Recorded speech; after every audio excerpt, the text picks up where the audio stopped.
My wife sat on another man's lap right in front of me, so I went to my father-in-law to complain. I thought he would be outraged, but instead, he told me to just bear it a little longer. I couldn't hold it in. I cursed my wife, calling her shameless.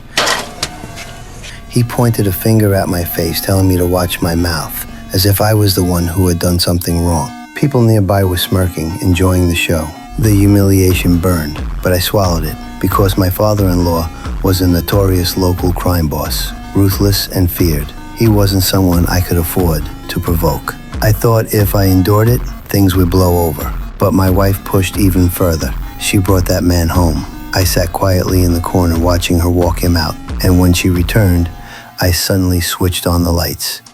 What the fuck?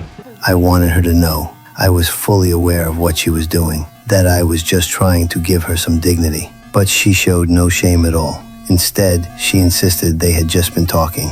I ignored her and went upstairs. Our marriage had already crumbled, but I still couldn't stop worrying about my son. Then she made her move.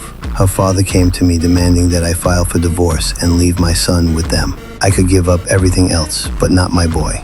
I refused and walked away. The next day, 2 of his men showed up and took me and my son to an amusement park where the crime boss was waiting. He sent my son off to play with his men, then told me he wanted to talk alone.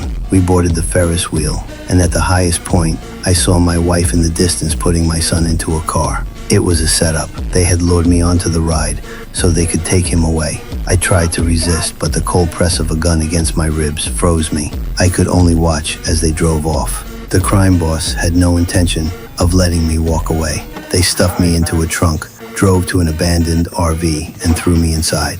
They forced a full bottle of liquor down my throat, then drenched the place in gasoline. Once I was too drunk to move, they set it ablaze to make it look like an accident. The flames roared, and I fought to stay conscious. My wife and son were there watching. Then one of his men shot me twice, but I didn't die. That was just the beginning. 10 years later, I tracked down one of the men who had tried to kill me. The next day, the crime boss's men started turning up dead in the streets. The man who had slept with my wife, I killed him in the amusement park.